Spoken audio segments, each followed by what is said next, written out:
13ই জানুয়ারি দুর্গাপুরের 16 নম্বর ওয়ার্ডের ধান্ডাবাগ বাগানপাড়া ময়দানে বিজেপির পক্ষ থেকে পরিবর্তন সংকল্প সভায় এসে যোগ দেওয়ার কথা ছিল বিজেপির রাজ্য সভাপতি শ্রমিক ভট্টাচার্য এবং বিজেপির প্রাক্তন রাজ্য সভাপতি দিলীপ ঘোষের। সেই মতো সমস্ত প্রস্তুতি প্রায় শেষ হয়ে গিয়েছিল গেরুয়া শিবিরের পক্ষ থেকে। মঞ্চ বাঁধা থেকে গেট তৈরি, এমনকি গোটা ময়দান গেরুয়া পতাকা দিয়ে মুড়ে ফেলা হয়েছিল। কিন্তু বিজেপির পক্ষ থেকে রবিবার তাদের মুখপাত্র সুমন্ত মণ্ডল জানান, অনিবার্য কারণবশত এই সভা বাতিল বলে ঘোষণা করা হচ্ছে। কিন্তু এর আগেই একই এলাকায় একই ময়দানে আগামী 18ই জানুয়ারি তৃণমূল কংগ্রেসের পক্ষ থেকে উন্নয়নের সংলাপ সভার ডাক দেওয়া হয়েছে। বিজেপির পাশাপাশি তারাও পতাকা বেঁধেছিল রাস্তার পাশে বিভিন্ন জায়গায়। কিন্তু রবিবার সকালে দেখা যায় তৃণমূলের পতাকা নর্দমায় পড়ে থাকতে গেরুয়া শিবিরের পক্ষ থেকে সভা বাতিল ঘোষণার আগেই উত্তেজনা ছড়িয়ে পড়ে ধান্ডাবাগ এলাকায়। ঘটনাস্থলে ছুটে আসতে হয় দুর্গাপুর থানার পুলিশকে। বিধানসভা নির্বাচনের দিন যত এগিয়ে আসছে ততই উত্তপ্ত হচ্ছে বাংলার রাজনীতি। তৃণমূলের দলীয় পতাকা নর্দমায় ফেলে দিয়ে সংকল্প সভার প্রস্তুতি নিচ্ছিল বিজেপি। এই অভিযোগ তুলেই সরব হয়েছে তৃণমূল কংগ্রেস। চরম উত্তেজনা দুর্গাপুরের 16 নম্বর ওয়ার্ডের ধান্ডাবাগ বাগানপাড়ায়। ঘটনাস্থলে দুর্গাপুর থানার পুলিশ। নিজেদের মধ্যে গোষ্ঠী কোদল ঢাকতে বিজেপির ঘাড়ে দোষ চাপানো হচ্ছে বলেই পাল্টা অভিযোগ করেছে গেরুয়া শিবির। তৃণমূল কর্মীদের অভিযোগ, বিজেপির কিছু দুষ্কৃতী রাতের অন্ধকারে তৃণমূলের দলীয় পতাকা খুলে ফেলে দেয়। রবিবার সকালেই নজরে আসে এলাকার মানুষের। এরপরই সরব হন তৃণমূলের কর্মী সমর্থকরা। তৃণমূলের প্রাক্তন পুরপিতা পল্লব নাগ ও সুশীল চট্টোপাধ্যায় বলেন, তৃণমূল কর্মীরা চাইলে আধ ঘন্টায় প্রতিরোধ করতে পারে, কিন্তু আমরা নোংরা রাজনীতি করি না। তবে যারা এই ঘটনা ঘটিয়েছে তাদের বিরুদ্ধে কড়া ব্যবস্থা নিতে হবে, না হলে আমরা বৃহত্তর আন্দোলনের পথে হাঁটব। ওদের সভা বাতিল হয়ে এটা নতুন কিছু ব্যাপার নয়।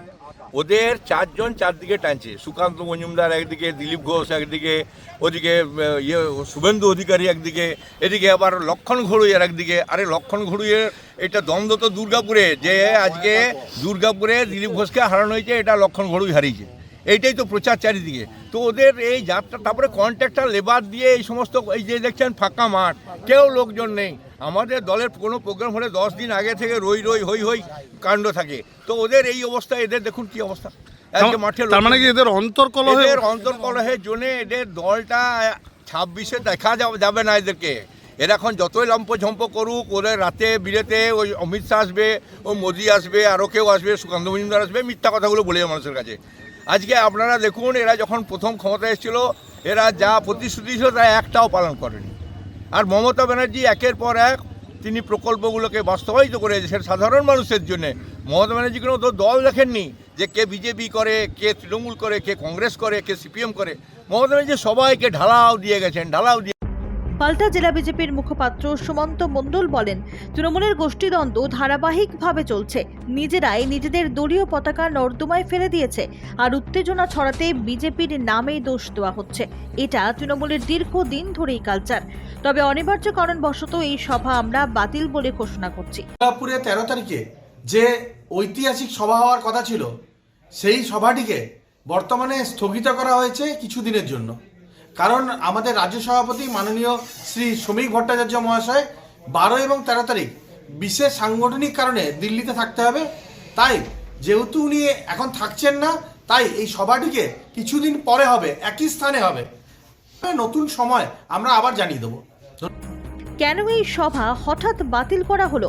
গেরুয়া শিবির সূত্রে বেশ কয়েকদিন ধরেই জল্পনা চলছিল যে আগামী 2026-এর বিধানসভা নির্বাচনকে পাখির চোখ হিসাবে দেখা হচ্ছে বিজেপির পক্ষ থেকে।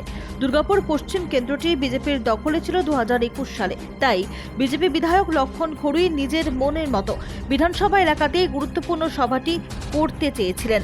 আর তাতেই কিন্তু অনেক বিজেপি নেতাকর্মীদের সায় ছিল না, এমন অভিযোগই উঠে আসছে। কারণ বিজেপির রাজ্য সভাপতি এবং দাপুটে নেতা দিলীপ ঘোষের সভা শহরের এক কোণায় আয়োজিত হওয়া নিয়ে বিজেপির মধ্যে কি অন্তর্কলহের জেরেই এই সভা বাতিল হলো? বাড়ছে জল্পনা। Bureau report, news hunt.